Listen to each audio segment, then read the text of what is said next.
Today we're going to have a look at how to propagate chain of hearts from leaves. Ceropegia woodii, aka chain of hearts or string of hearts, is a popular vine used in hanging baskets, and I have quite a few videos on it already. This succulent is mainly propagated through cuttings and seed, but it is possible to propagate leaves as well. While Ceropegia woodii can be propagated through a single leaf, there are a few buts and things you should know before doing it. The main one is it takes a long time before one little leaf produces any new growth. Depending on your location, chain of hearts can be a bit of a slow grower. It may be a couple of years before the leaf propagation shoots out any new growth. This is how it works with the hearts. The leaf first needs to produce a tuber. Initially, this can take about a month, but the catch is the tuber will need to grow to a certain size to start growing new strings. And it is here where you may be waiting a while. Our climate is great for growing succulents, but even then it takes about a year, sometimes more than that. Now let's get into the how-to. It's going to be a little bit different. Most other succulents will grow a leaf baby even when not planted in soil, but the hearts would simply shrivel if you just left them on the tray. The stalk of the leaf needs to be planted in. This is the only way I've had success growing Ceropegia woodii from a leaf. To make this whole process worthwhile, I'd go with several leaves. The success rate is not awesome, I'd put it somewhere between 60 to 70%. Try and go for the biggest leaves on the plant, closest to the soil level. They have a better chance of growing than the smaller, younger ones.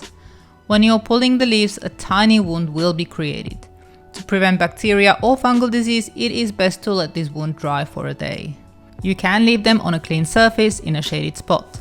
Because the wound is so small, it will dry by the next day and the leaves will be ready to plant. I use succulent potting mix for my leaf propagations, but you can also go with horticultural sand or seed raising mix.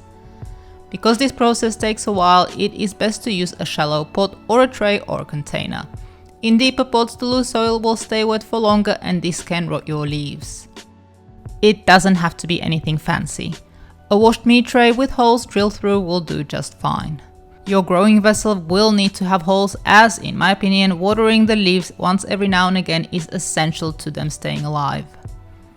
I water my leaves when the potting mix gets completely dry from previous watering. Without water, the leaves will end up shriveling and dying, especially when it's warm and dry during the summer months. Ceropegia woodii prefers a shaded bright spot outdoors, but if you have a sunroom or a bright room with big windows, this will be good too. My hearts grow the best under a 30% shade cloth and in filtered light areas such as under trees. Let's skip ahead a bit to what it looks like when the tuber is big enough and ready for a pot of its own. The biggest giveaway they're ready is new little branches poking through the soil. They will come directly from the tuber, not the leaf. At this stage you can carefully unearth the tuber and pop it into a new pot with fresh potting mix. And lastly, let's talk timing. It is best to start this whole process in spring as the hearts will be in growing mode. Whatever you do, don't start at the end of autumn or in winter. Also, when you finally do get to the repotting stage, try and do it within the growing season from spring to early autumn. Oh, and one final thing. If you're propagating the variegated hearts from leaf or seed, chances are the variegation will not carry on to the new growth.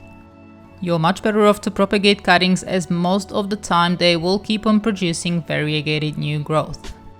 And that is it. I hope this was helpful to at least some of you, and if it was, please like and comment so I can make more videos like this.